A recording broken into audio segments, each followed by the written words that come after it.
성도님들 생각하시기에 세상 가장 아름다운 풍경은 어떤 풍경일까요? 성도님들 개인이 그리고 있는 내 삶의 소망의 풍경은 어떤 풍경이죠? 럭셔리한 삶, 그런 풍경인가요?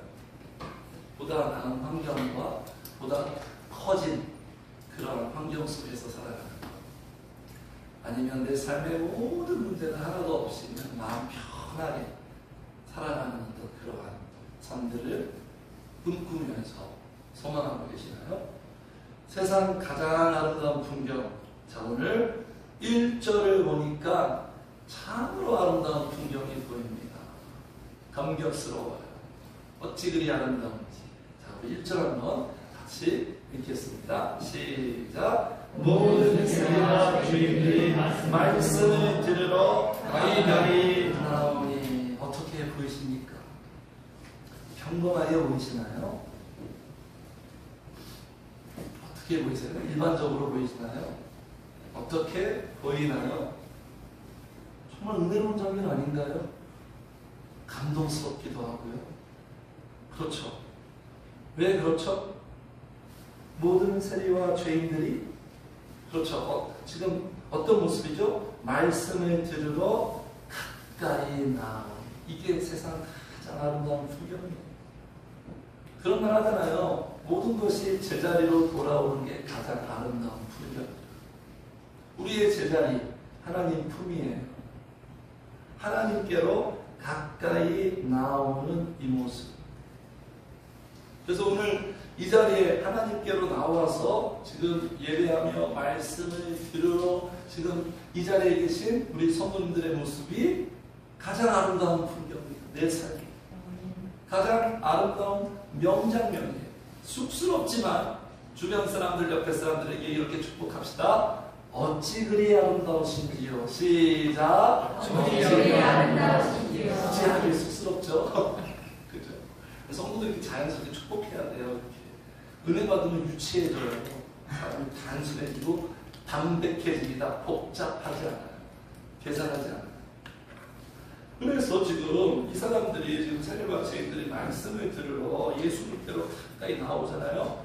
이런 모습을 누가 가장 기뻐하고 막 감동받고 막 칭찬해주고 축하해주고 축복해줘야 될까요? 누구보다 이런 모습을 주님의 종들이잖아요. 누구보다도 하나님의 종들은 성도들을 이런 모습 만들어가는 사람이거든요. 이런 모습이 나오도록 이런 존재가. 그래서 목사님들이, 영적 지도자들이 가장 기뻐해야 돼요.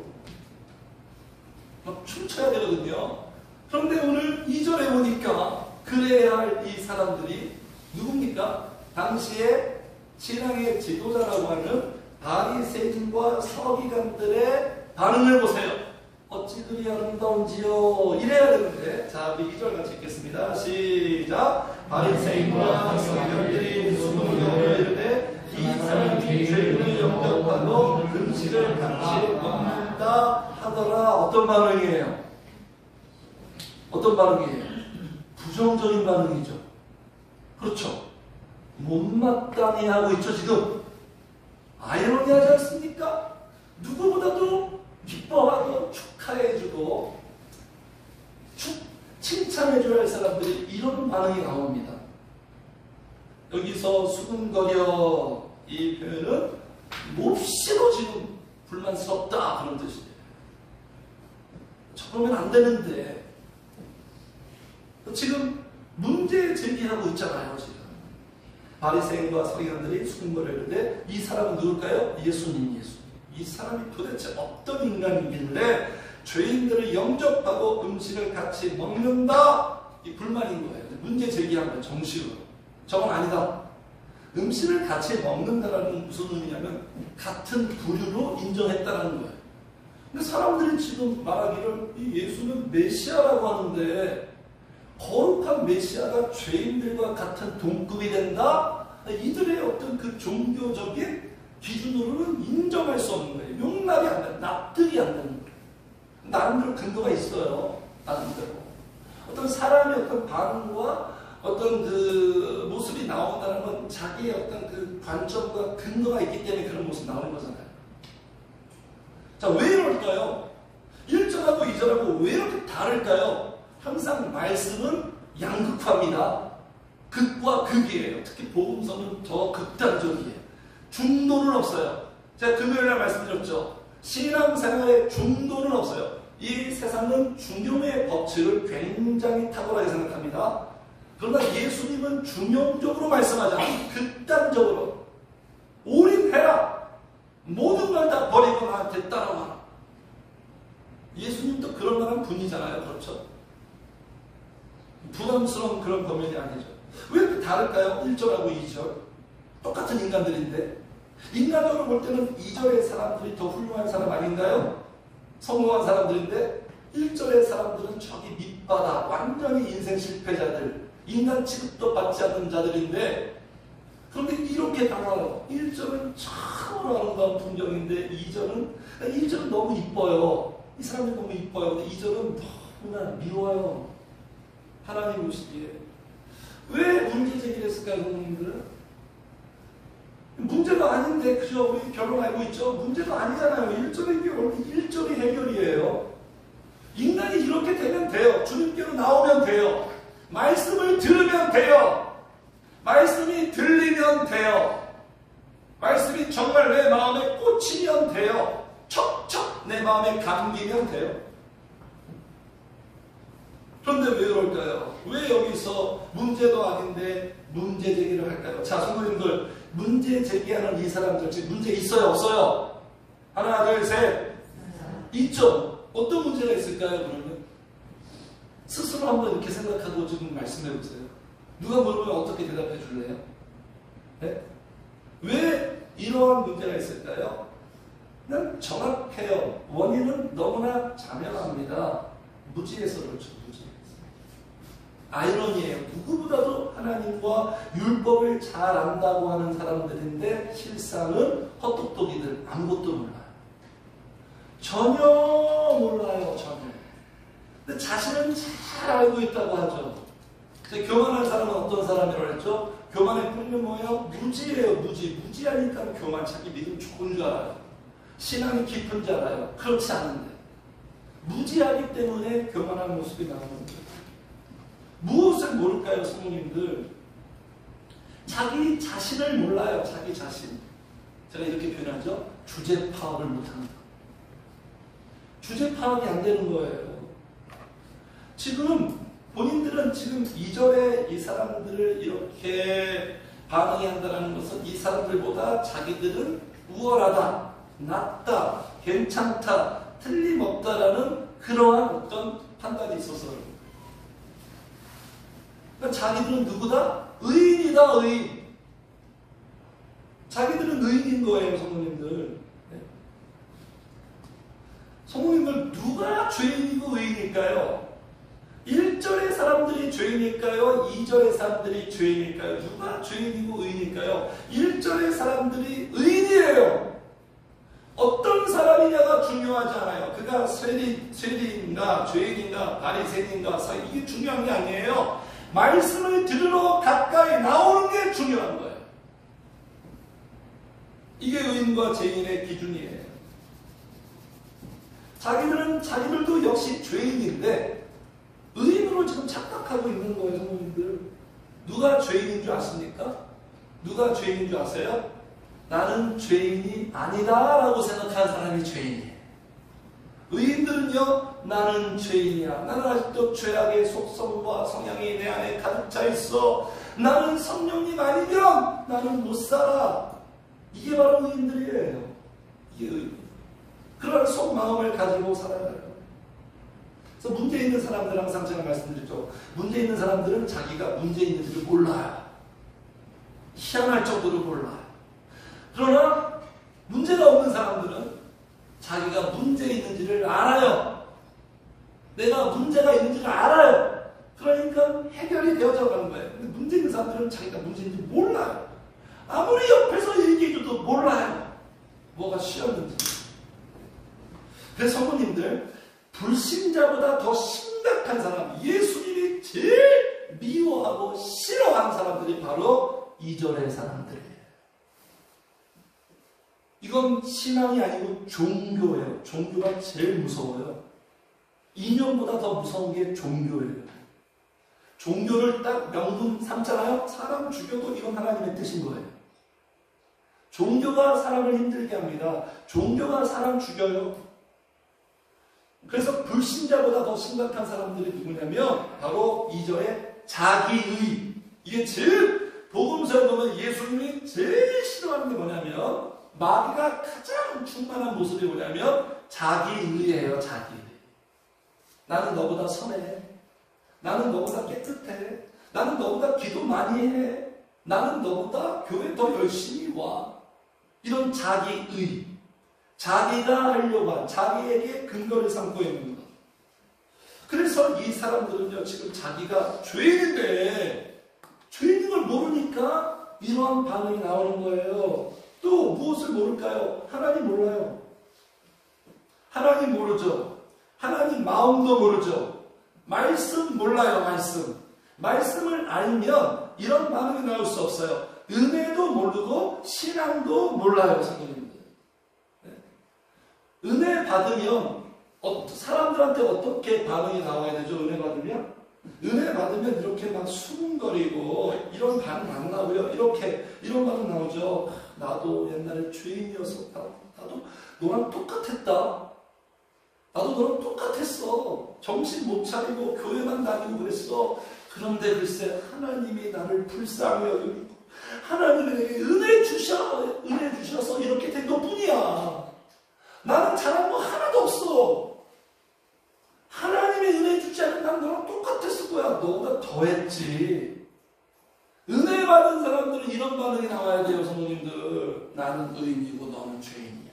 나는 뭐 열심히 하니까 나는 괜찮고 너는 열심히 안 하니까 너는 나보다 조금 못해. 절대로 이런 생각이 드는 거. 성도님들, 기도하면요, 기도하면 할수록 더 우리는 어떻게 됩니까? 겸손해져야 돼요.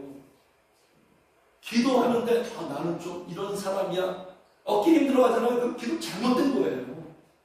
지금 기도가 뭔가 문제가 있는 거예요. 기도를 하면 할수록 더 겸손해. 더 처음에 우리 초심이란 말이 있잖아요. 그 초심을 잃어버리지 않고 그런 겸손한 모습이 나와요. 그래서 은혜 받으면요. 그러니까 어떤 사람들이 내가 도저히 이해할 수 없는 행동을 해요. 내 가족 중에서. 그러면 너는 어쩌면 그러냐. 물론 한편으로는 막 그냥 속 터지죠. 그러나 한편으로는 나도 너랑 똑같았어.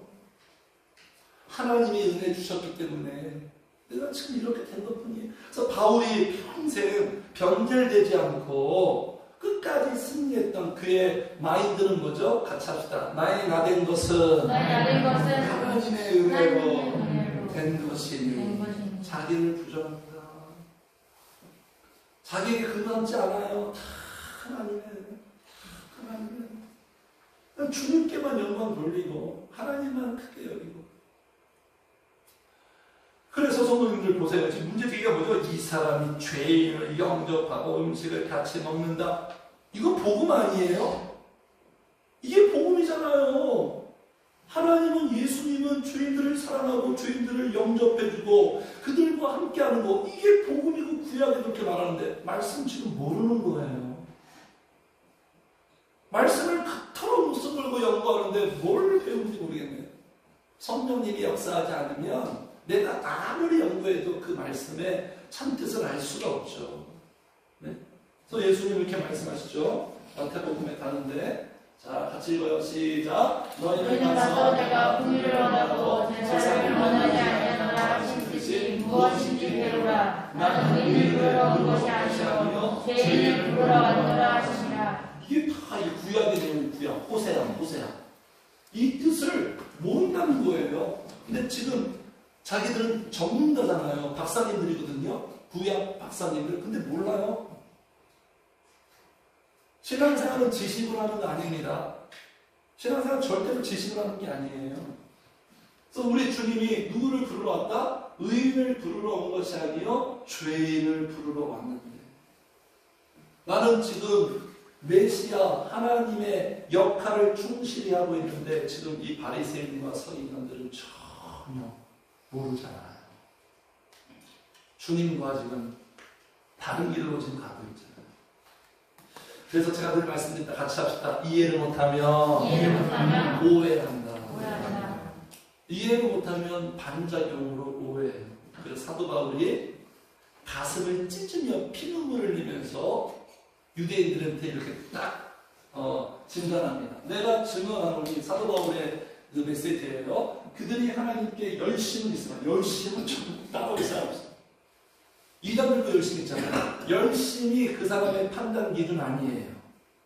우리는 그렇게 쉽게 생각하죠. 열심히 있으면 믿음 좋다고. 교회 열심히 하면 믿음 좋다고. 여러분의 회당 세워야 된다. 방향이 중요한 거예요. 열심히보다. 열심히 있으나 올바른 지식을 따는 것이 아니라는 거예요. 이거 정말 무섭죠. 우리가 운동을 배웁니다. 테니스를 배우고 골프를 배워요. 그럼 정확한 폼으로 배워야 되잖아요. 잘못된 폼으로 열심히 해봐요. 그러면 더 안 되는 거죠. 하나님의 의를 모르는 거예요. 하나님의 의를 모르고 하나님의 뜻도 모르고 말씀도 모르고 자기 의를 세우고 말씀드렸죠. 제일 무서운 게 자기 의라고요. 기도를 안 한다는 건요. 그냥 자기 의로 신앙생활 한다는 거예요. 성도님들. 다 쉽게 생각합니다.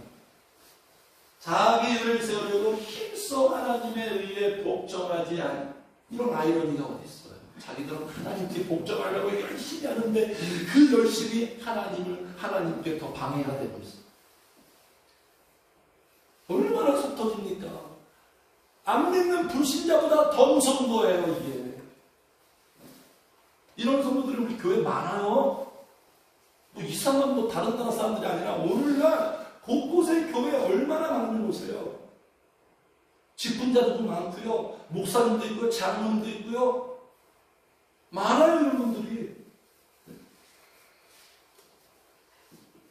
자, 그래서 우리 주님이 2절의 이 사람, 오늘 15장은요, 이제 여러 가지 비유 나옵니다. 비유 나오고, 이제 세 가지 비유 나오는데, 세 가지 비유를 통해서 하나님의 마음을 어필하는 거예요. 이 답답한 인간들아, 제발 내 마음을 제대로 알아라. 말씀을 보면 하나님의 마음이 우리가 느껴져야 돼요. 말씀을 보면. 러브레터를 볼 때도요, 꼭 글을 잘 쓴다고 감동받는 거 아니잖아요. 한 줄 한 줄 써내려간 그 글씨를 통해서 그 사람의 마음이 느껴지니까 감동하는 거 아니겠어요? 그래서 오늘 15장은 어떤 누구한테 예수님이 지금 말씀하냐면 바리새인 서기관들은 기회 주시는 거예요. 비유를 딱 드렸어요. 세 번째는 탕자 비유, 다음 주에 할 건데요. 탕자 비유 나오잖아요. 그것도 바리새인과 서기관들한테 그렇게 지금 말씀을 전하는 거예요. 그래서 오늘도 두 가지의 비유가 나옵니다. 바로 잡으시려고 지금 메시지를 전하는 거예요. 성도님들 오늘 보세요. 말씀만이 사람의 생각과 마음과 뒤틀어지고 흐트러진 모든 왜곡된 것들을 바로 잡을 수 있는 촉매제가 되는 거예요. 그러므로 우리는 말씀을 들어야 돼요. 세상 그 어떤 정보와 어떤 가치 체계를 듣는 게 아니라 세상 메시지 아니라 말씀을 들어야 돼요. 말씀을 들음으로 내 모습을 보게 되고 내 마음과 생각을 이게 교정해 나가는 거예요. 그 두 가지 비유 어떤 비유일까요? 잃은 양 비유 나오고 잃은 드라크마 비유가 나옵니다. 자, 이 스토리 속에서 지금 문제가 발생해요. 이 이야기 속에 어떤 문제가 발생합니까? 잃어버렸어요. 상실당 잃어버렸어요. 무엇을 잃어버렸습니까? 4절 한번 같이 읽을까요? 시작. 너희 중에 어떤 사람이 양 100마리가 있는데 그를 잃으면 99마리를 들에 두고 그 이름을 쓰레기 찾아내기까지 찾아내지 아니하겠느냐. 100마리의 양이 있는데 이 목자가 한 마리의 양을 잃었어. 이 목자는요, 이 양이 그냥 어떤 경제적인 그러한 의미가 아니라 자식과 같이 생각하는 그 정도예요. 그리고 또 여기 나오죠. 여기 8절에 어떤 여자가 지금 누가복음은요 이렇게 말합니다. 누가복음은 여인들의 복음서다. 누가복음 보면 여자들이 많이 나와요. 당시에 여자는 인간도 아니에요. 그런데 예수님은 항상 이렇게 바꿔버리죠. 누가복음의 주인공은요 남자가 아니라 여자들이 많이 나와요. 오늘도 비유에 지금 이 비유도 듣는 사람들 입장에서는 파격적인 거예요. 혁명적인 거예요. 8절에 어떤 여자가 10 드라크마나 있는데 하나를 잃어버렸어요. 지금 잃어버렸어. 이 잃어버린 게 보통 뭉치면 어려운 게 아니에요. 양 한 마리를 잃어버렸어요. 이쁜 양, 그죠? 비주얼은 이쁜데, 그죠? 아주 못된 양이죠. 또 여인은 무엇을 잃어버렸다? 드라크마. 1 드라크마는요, 그날 하루 노동자의 그날 페이예요. 품삯. 그러니까 이 드라크마가 여인한테 왜 중요하냐면, 이 드라크마는요, 그 결혼 반지와 같은 그런 의미예요. 신랑이 돈 들여서 이렇게 선물하잖아요. 평생 그거를 간직해요. 심지어 이혼 사유까지 됐대요. 드라크마. 그러니까 10개 드라크마를 선물 받으면 그 10개 드라크마가 있어야 완전체. 하나만 잃어버리면 이거 난리 나는 거예요. 난리 나는 거예요. 그래서 그거 빚쟁이들이 차압 대상에서 이 10 드라크마는 당시에 제외가 돼버렸대요. 이 정도 가치가 있는 거예요. 누가 함부로 만질 수도 없는 거예요. 이런 모습이죠. 하나, 둘, 셋, 넷, 다섯, 여섯, 일곱, 여덟, 아홉, 열, 딱 이게 이렇게 딱 한 사람으로 있어야 딱 괜찮은데 이 하나 잊어버리고 이렇게 머리에 이렇게 하고 다녔어요. 당시 항상 여인에게 제일 중요한 물건인데 이 여자가 잃어버렸어요. 큰일 났죠. 이 큰 사건이 일어나는. 그래서 성도님들, 우리의 큰 문제가 뭘까요? 큰 슬픔이 뭘까요? 잃어버리는 거예요. 잃어버리는 거, 상실. 그러면 성도님들, 잃어버린 중에서 가장 큰 잃어버림은 무엇일까요? 우리는 무엇을 잃어버렸을 때 가장 고통스럽고 상실감에 빠지게 됐을까요? 같이 합시다. 하나님을 잃어버리는 거. 하나님 잃어버리는 거. 이 스토리 속에 예수님이 이걸 암시하고 있는 거예요. 하나님을 잃어버리는 거예요. 성령의 역사와 감동을 잃어버리는 거예요. 말씀드렸죠? 성령의 역사와 감동이 우리를 제자답게 살게 한다고. 그걸 잃어버리면 우리가 맛이 가버린다고.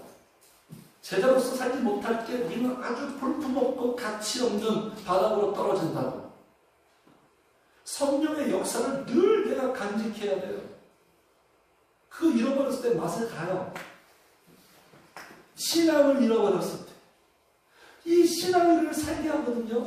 신앙이 기둥이자 근간이자 뿌리자. 신앙이 우리를 기쁘게 하고 이 신앙이 우리를 이기게 하고 그 신앙을 잃어버리는 거예요. 첫사랑의 뜨거운 감격도 잃어버리고.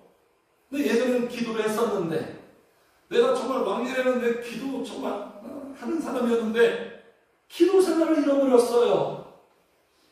기도 생활은 기도줄을 놓쳤어요. 기도가 안 돼. 전처럼 안 돼. 이게 가장 큰 잃어버림의 성도님들. 이럴 때 우리는 슬픔에 빠지는 거예요. 왜 하나님을 잃어버리니? 하나님을 잃어버리는 건요, 모든 것을 잃어버리는 거예요.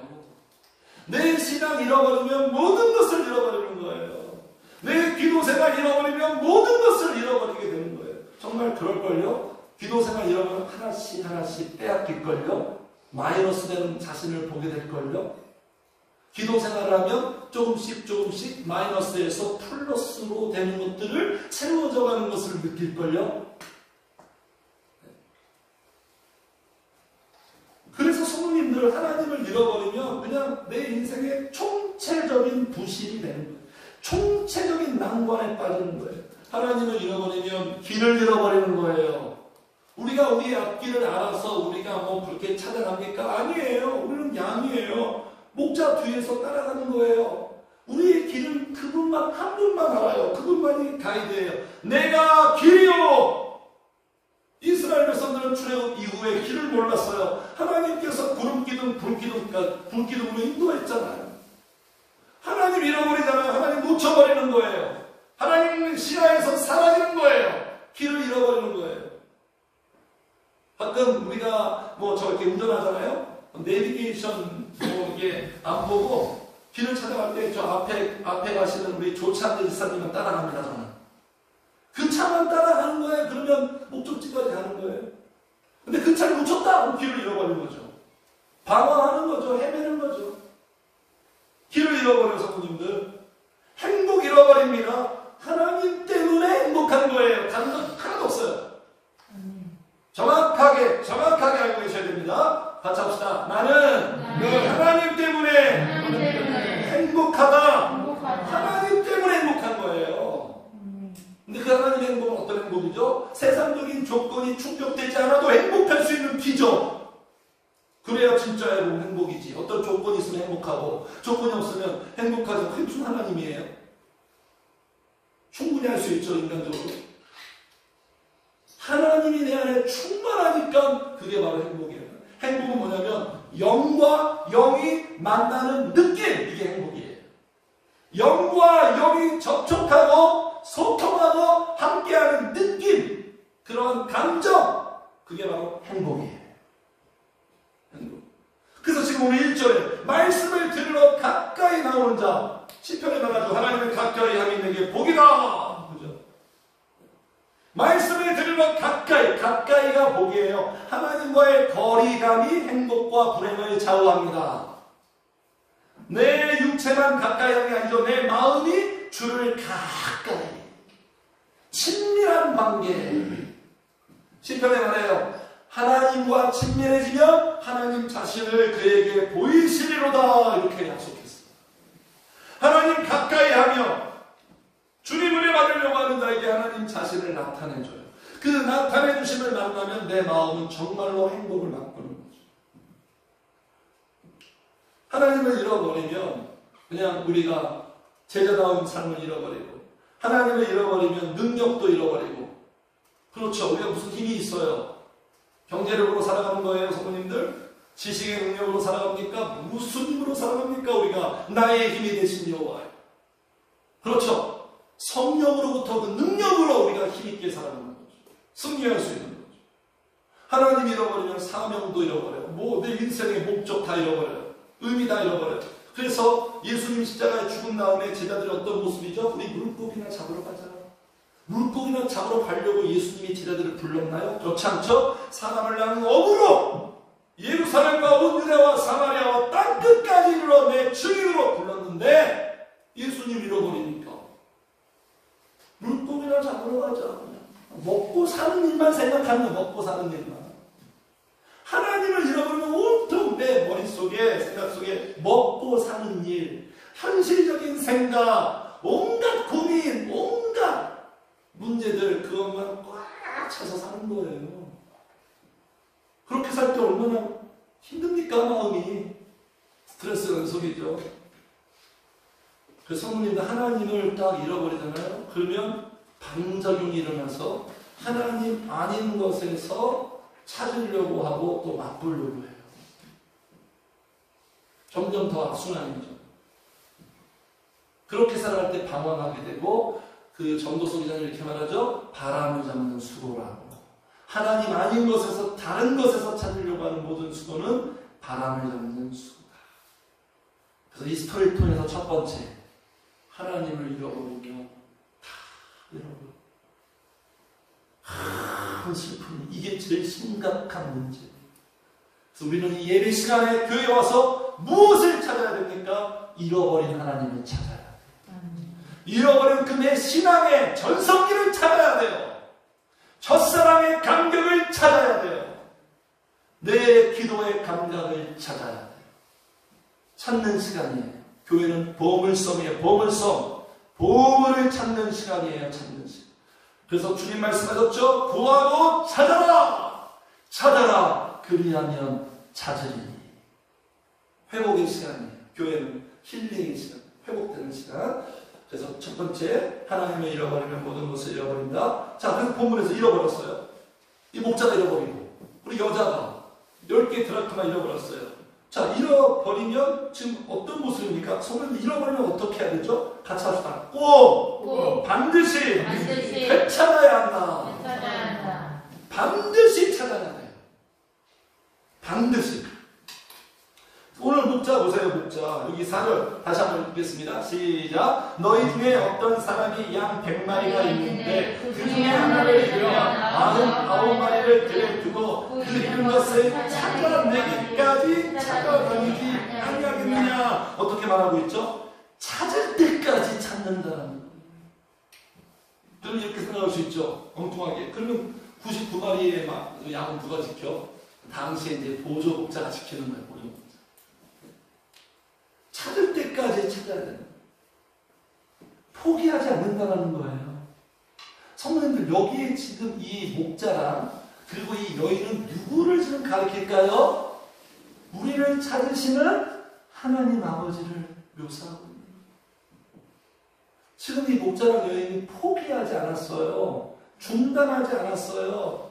이렇게 생각하지 않았어요. 아이고 99마리 있는데 뭐 에휴 99마리로 위안 삼자. 한 마리쯤이야. 한 드라크마쯤이야. 이럴 수 없다고 했죠. 아까 그 당시에 그 문화가. 우리 하나님도 마찬가지예요. 이러지 않으세요. 이럴 수가 없는 거예요. 우리 하나님. 아이고 우리 교회 늦춘강 교회 그래도 몇십 명 있는데 한 명 교회 안 나왔다고 그냥 나머지 성도로 내가 위안을 삼자. 이럴 수 없는 거예요. 저도 마찬가지예요. 성도님들. 목자의 심정을 담고 있는 목회자는요. 여기 그래도 성도들이 잘 나오니까 지금 우리 이 자리에 앉아 있어야 되는데 나오지 못한 성도들 있잖아요. 이 성도들로 위안 삼자. 그런 마음이 될 수도 없어요. 날마다 애타요. 날마다 애타. 기도할 때마다 그 사람들의 이름을 불러요. 성령님 역사 반드시 우리 교회 다시 나올 수 있도록 도와주세요. 하나님은 이럴 수가 없어요. 왜 그럴까요, 성도님들? 왜 그렇죠? 지금 이 목자한테는 이 한 마리의 양이 목자한테는 전부예요. 전부. 모든 거예요. 우리도 마찬가지예요. 하나님에게 나는 어떤 존재냐? 네? 10손가락 이렇게 깨물어서 안 아픈 손가락 없다 그런 말 있잖아요. 부모의 심정? 아픈 손가락 말도 있고. 하나님에게 나는 어떤 존재냐? 천하보다 귀한 존재다. 마음에 어떻게 다가오십니까? 하나님 우리를 이렇게 여기신대요. 천하보다 이 지구촌이 얼마일까요? 이 지구촌 답으로 하면. 네? 천하도 바꾸지 않는데요. 그런 존재예요. 나라는 존재가. 그런 존재인데 내가 잃어버렸어요. 하나님, 내가 잃어버린 상태예요. 신앙도 잃어버리고 이런 상태인데 하나님이 가만히 있을 수 있다고요? 목회자가 가만히 있을 수 있다고요? 성도가 신앙생활에 은혜를 잃어버렸어요. 목회자가 가만히 있을 수 있다고요?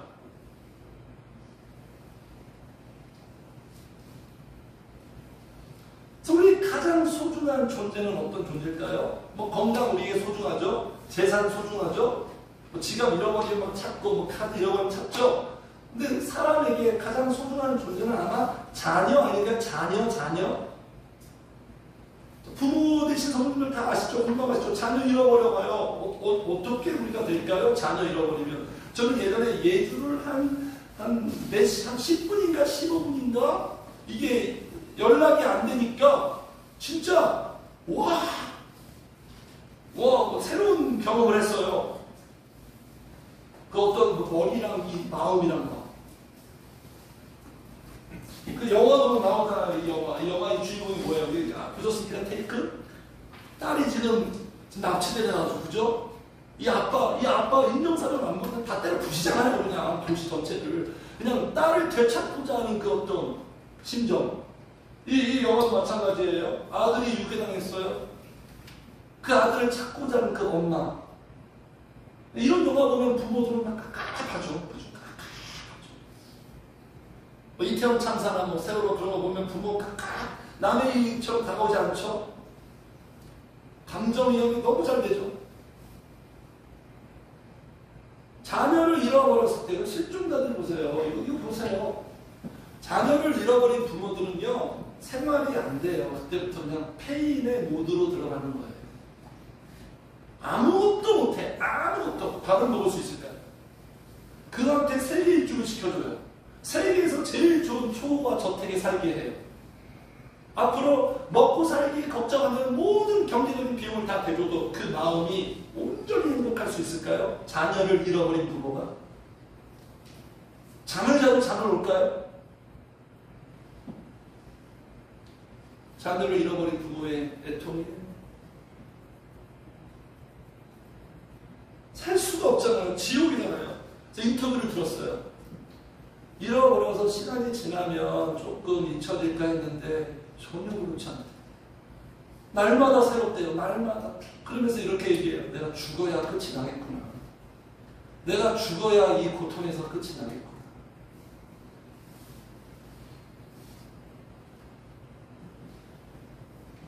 이게 바로 하나님의 마음이에요. 오늘 본문에 보세요. 찾을 때까지 찾아다니지 않게. 포기하지 않으세요. 중단하지 않았어요. 성도님들, 오늘 나의 이 모습은요, 하나님이 찾으시고 찾아주셔서 내가 이런 모습으로 오늘 여기에 있는 거예요.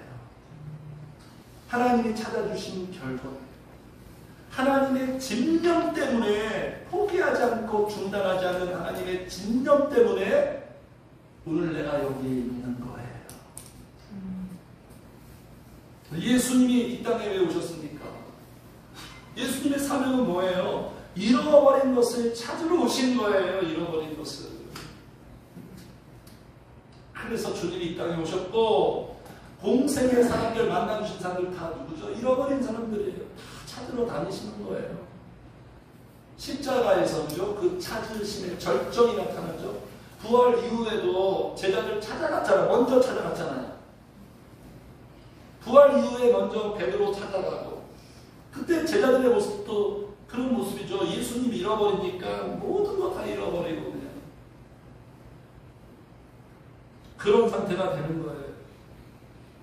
그래서 오늘 이렇게 말합니다. 이 메시지의 마지막 결론이 이거죠. 여기 우리 10절 한번 같이 읽으시죠. 시작. 내가 너희에게 이르노니 이와 같이 죄인한 사람에게 위하여 하나님의 사람들 앞에 기쁨이 되느니라. 회개하면 그죠? 하나님이 다시 찾으시고 회개하고 회복되면 이런 기쁨이 된다는 거예요. 자, 그런데 여기서 우리가 한 가지의 사실을 알아야 되는데, 회개의 주체가 누구예요? 회개의 주체. 이 양이 어떻게 돌아왔어요? 스스로 돌아왔어요? 스스로 못 들어와요. 인간은요, 절대로 하나님께로 스스로 돌아올 수가 없어요. 이게 문제예요. 목자가 찾아갔죠? 목자가 찾아가서 데리고 와서 좋아서 어깨에다 이렇게 목마 대고 오잖아요? 드라크마도 마찬가지예요. 드라크마가 어디에 구석에 있어요? 지가 막 움직여가지고 때르르 굴러가지고 주인 앞에 짠 나타나나요? 말도 안 되는 얘기고. 주인이 먼저 찾았다라는 거예요, 성도님들. 그러니까 성도님들, 우리의 구원의 필수 조건은 뭐죠? 구원의 필수 조건? 회개죠. 회개해야 구원받아요. 회개해야, 회개라는 과정을 반드시 거쳐야 구원을 받는 거예요, 성도님들. 그런데 회개해서 구원받는 게 아니라, 이게 팩트를 알아야 돼요. 내가 회개했으니까 구원받는 게 아니라, 같이 합시다. 구원받아서 회개하는 거다. 구원받았기 때문에 그가 회개하는 거예요. 생각해보세요. 죽은 자가 어떻게 회개를 해요? 죽은 자가 무슨 생각을 해요? 아, 내가 잘못됐구나. 아, 예수 안 믿어서 내가 뭔가 잘못됐어. 나 그때 예수를 믿어야겠다. 내가 신앙생활, 죽은 자가 그런 생각을 어떻게 하냐고요. 그러니까 회개는 뭐냐면, 하나님이, 성령님이 먼저 찾아오셔서, 우리 성도들 다 마찬가지예요. 내가 교회에 갔으니까 하나님이 복을 줬다. 내가 회개하니까 자녀가 됐다. 이게 아니라, 하나님이 먼저 나를 택하고, 성령을 보내셔서, 마음에 생각 주시고, 감동 주시고, 어떤 애통한 마음 주셔서, 결정한 그 마음을 주셔서 회개하게 한 거예요. 할렐루야. 네. 하나님의 은혜예요. 다 내가 회개해서 구원받는 게 아니라 하나님이 구원했기 때문에 회개라는 반응이 나오는 거예요. 이거 왜 정확하게, 어떤 신학적인 부분이죠. 정확하게 알아야 돼요. 우리의 모든 복은요, 우리의 돈 0.1%도 개입되는 게 없어요. 다 하나님의, 다 우리 제대로 본 거예요. 나의 나 된 것은 다 하나님의 은혜라고.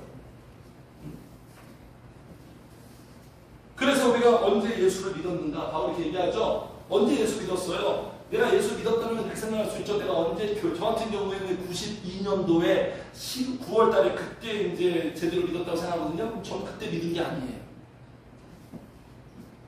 같이 읽어 시작. 곧 창세전에 그리스도 안에서 우리를 택하사. 언제 믿게 했다고요?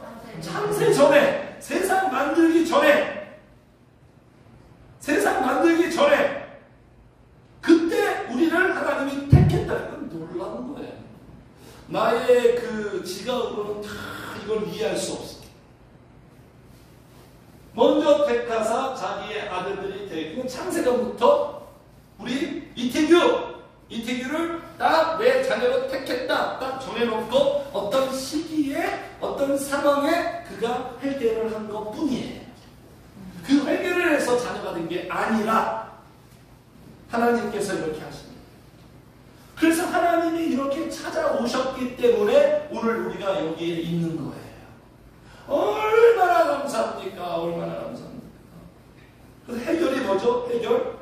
그러니까 가장 문제는 잃어버렸을 때가 문제고, 해결은 찾았을 때가 해결이에요. 하나님이 나를 찾으러 올 때, 내가 잃어버린 것을 찾았을 때 그게 해결이에요. 자, 같이 이거 시작. 잃어버린 것을 찾았을 때만이 장사할 수 있다. 아까 얘기했죠. 가장 큰 잃어버림이 뭐죠? 하나님 잃어버린 거예요. 우리는 다 잃어버린 사람으로 태어나요. 다 잃어버린 사람으로 태어나는 거예요. 그렇게 하나님을 잃어버렸는데 그 하나님을 내가 찾았을 때, 내 신앙을 진정 찾았을 때, 내 삶의 목적을 찾았을 때, 인간은 그때만이 비로소 잔치할 수 있는 거예요. 행복할 수 있는 거예요. 기뻐할 수 있는 거예요. 물질을 찾고 사람을 찾고 이런 거 찾는다고 잔치할 수 있는 게 아니에요. 번지수 틀렸어요. 잘못 찾은 거예요. 그래서 오늘 본문 보겠습니다. 자 4절, 5절이에요. 5절 시작. 또 찾아내는 즐거워하게 보세요. 찾아야지만 즐거울 수 있는 거예요. 이건 어려운 얘기가 아니에요. 이건 사실이에요. 경험한 사람들은 다 알아요. 제가 설명하지 않아도 다 알아요.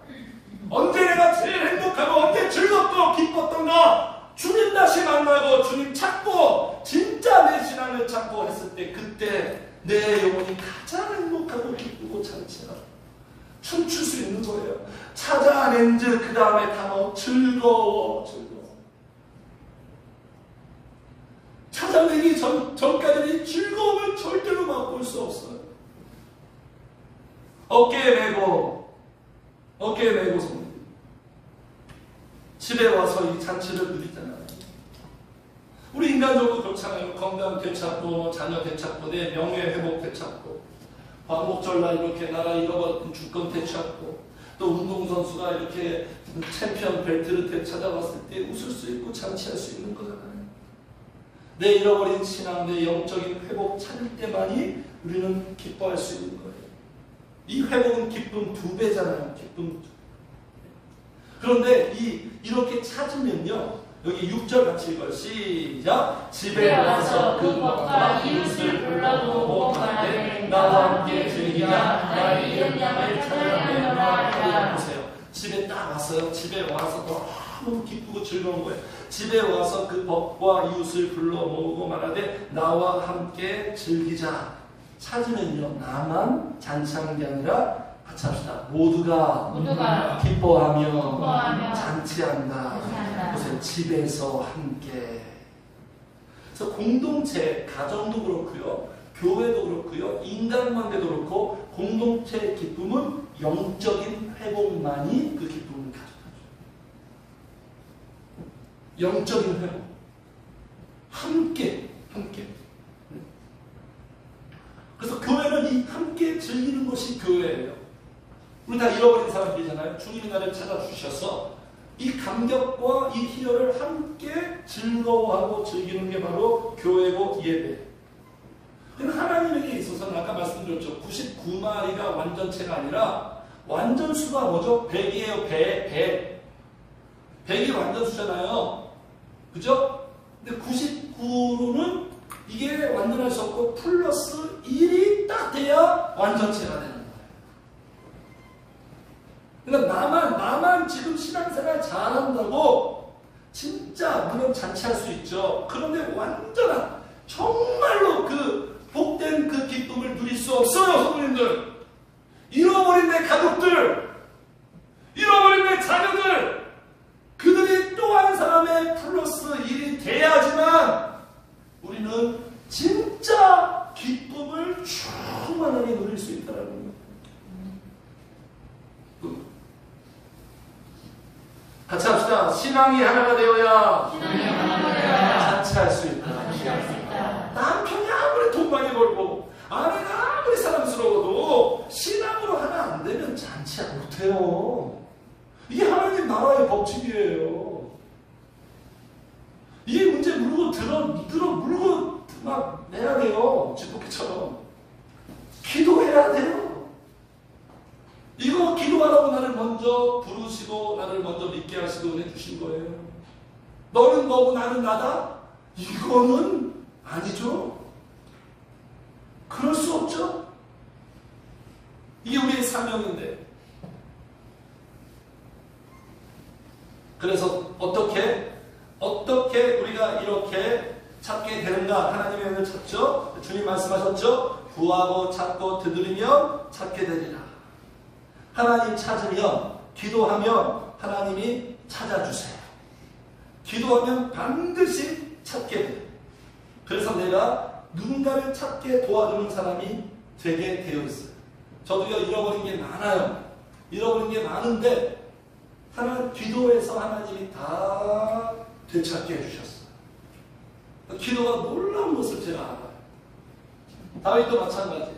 같이 읽겠습니다. 시작. 다윗이 여호와께 묻자가로되 내가 이 군대를 쫓아가면 미치겠다니까 여호와께서 대답하시되 쫓아가라. 내가 반드시 미치고 정녕 도로 찾으리라. 다윗이 지금 아말렉 지금 군대 때문에 가족들을 다 지금 끌려갔어요. 가족들 잃어버린 거죠. 엄청난 슬픔이죠. 이때 다윗이 어떻게 하죠? 하나님께 기도합니다. 하나님 찾아요. 하나님 찾으니까 하나님이 어떻게 응답하시냐? 정령도로 찾으리라. 같이 합시다. 내가 하나님 찾으면 하나님은 찾게 하십니다. 잃어버린 거 다 찾게 하세요. 기도가 놀라운 거예요. 엄청난 약속이에요. 잃어버린 신앙 찾죠. 잃어버린 관계 찾죠. 잃어버린 내 인생의 목적, 의미, 길 모든 것을 하나님이 하나씩 되찾아 주십니다. 우리 성도님들 기도로 하나님을 찾으셨어요. 하나님이 찾아주시는 이 놀라운 회복의 기쁨을 누리시기를 주의는 축복합니다. 네. 같이 합시다. 찾으니까 기쁨이다. 하나님을 찾으셔서 하나님이 찾아주시는 그 놀라운 회복의 역사가 더욱더 풍성해 주셔서 모두가 함께 잔치하시는 우리 성도님들 되시기를 주의 이름으로 축복합니다. 네. 우리 함께 찬양하겠습니다. 171장. 박수 치면서 찬양하겠습니다. 살아계신 하나님.